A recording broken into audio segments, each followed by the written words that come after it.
এটা সবাই প্রমাণ করুক হেরাই আমাকে মতো ক্যামেরার সামনে সবাই কমেন্ট করুক কমেন্ট করানো লাগবে না সামনে কইব যে হ্যাঁ মা মেয়ে হ্যাঁ ব্যবসায়ীটা চোর হ্যাঁ সময় আমাকে বিচার হইব আর তো আর কোনো দান্দা নাই বুঝেন না নতুন দান্দা ওইটা দান্দা কোনটা বাইর করছে জানেন ওই সরকারি খাওয়ান খাইয়াছে জেলে কথাটা বুঝেন 40টা বছর ওই পেলে এইটাই খাড়াইছে যে আমি জেলেতে বাইরে এই বুড়া বর্ষে আমার এক পা মারি নিচে গেছে কারণ আমি খামু কি অন্তত যে কোনো মায়ের একটা ফাঁদে হালাইয়া এরপরে আমি মাননীয় প্রধানমন্ত্রীর কাছে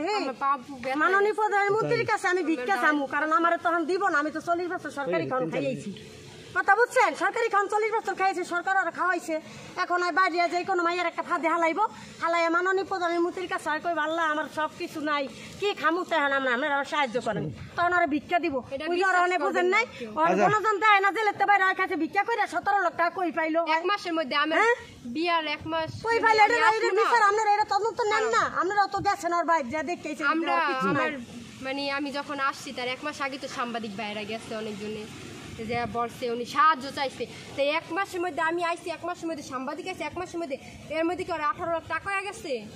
ওর মা 10টা বিয়ে হয়েছে আমার মেয়ের 20টা বিয়ে হয়েছে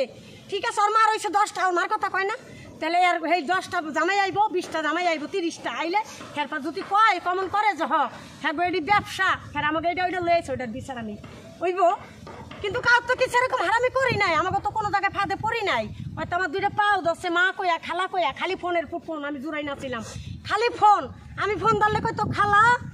ইয়ে দেন মনিরে দেন মনি কই তোরে মনিরে দেন কে তোর লাগে আমার কথা আছে আমি হেনতে যাবো হইলে 2 মাস পরে হয় আমার অগ্রিম লইয়া যায় আমার মেয়ের পাসপোর্ট করে দিব বিদেশ পাঠাইবো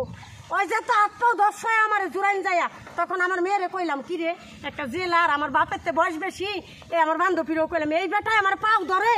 আল্লাহ কি অসম্মানী বেটাই আমার পাও ধরে কি রে মা আমার বিদেশ পাঠাইব আম্মু এই বেটা কইছে আমরা গাড়ি ভাড়া হালাইয়া প্রতিদিন ধরা মুখা ওই যে পাসপোর্ট অফিসে নেই যে তোর পাশে রুম লই আমার তো রুম ভাড়া ভারিয়ালার আমি দিম ওই দিতে দেন নাই ও কি কইছে জানেন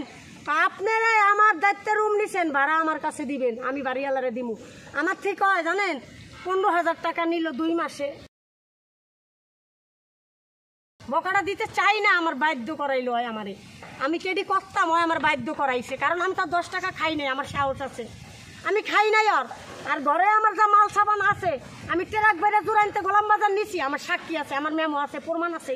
রেডিও কইতাছে আমার জীবন আমি ঢাকা শহরাইয়া আমি ভাঙ্গা চৌকিতে ঘুমাই নাই আমার লাইফে আমি চৌকিতে ঘুমাই নাই আচ্ছা যাই হোক এখন কথা বলছে আপনার যে মেয়েটা এখন আছে এখন আপনার মামলা করলেন কত দূর মামলার কি অবস্থা এটা তদন্ত হয় যেদিন কই আয় পড়লো সেদিনই করে থানাতে 2 দিন পরে পুলিশ লিয়া যায় পুলিশের সামনে হাত পাও ধরার কান্না করতেছে জড়াইতেছে পরে ওই কইলো কি যার কান্না করেন কি লেগে আপনি সেসম তো আপনি আমার সাথে যে রাত ব্যবহারটা করছেন তখন হাত পাও ধরলো পুলিশে জিগাইলো তুমি কি করবা আমি মুক্তি চাই তখন আর কইলো না টাকা নিছে সোনা গয়না আচ্ছা আমরা একটু আপুর সাথে কথা বলি আপু এখন আপনার মানে কি মানে আপনি কি চান বলেন তো আমি ওর হাত থেকে মুক্তি চাই ও এদিকে তাকায় বলেন টাকা পয়সা দেয় নাই হ্যাঁ ওই যে স্ট্যাম্পটা চুরি করি নাই আমরা স্ট্যাম্পটা যে সই নিছে যে টাকা পয়সা দেয় নাই ও যে আমার এই যে 5 লাখ টাকা কাবিন করছে আমার যে ছাইড়া দিব ও তো আমার মানে এই ডরের ডালায় আমার মানে সাথ আছে না টাকা দেওয়া লাগবে এগুলো অন্য মানুষের সাথে বলছে আমি শুনছি আমাকে বলছে যে ও ছাড়লে তো টাকা লাগবে তোর কোনো টাকা পয়সা লাগবো না ভাই তুই আমার তোর হাতের থেকে মুক্তি দে হ্যাঁ আর ওই মানে যেটা আমাদের সই নিছে ওইটা নিয়ে ও কোর্টে হাজির হোক ওটা ওনাদের দিয়ে দেওক আর যে স্বীকার করুক যে ওই মেয়ের আমি ফাঁসানি লেগে এমন করছি মিথ্যা মামলা মানে দিচ্ছি হ্যাঁ টাকা দেই নেই ও বলুক আমি আর ছাই। আচ্ছা আপনার যে ভিডিওটা আছে ওই যে কল রেকর্ড ওই একটু শোনান তো অডিওটা জি মোবাইল আমার কাছে অডিওটা আমরা কাছে দেয়া লাগে আমরা সবাই অটো রেকর্ডটা সাইডে শুনান আমরা বলে খারাপ আমরা হ্যাঁ দেন অটো রেকর্ডটা আপনার এই বয়সে আপনার যে একটা কেলেঙ্কারি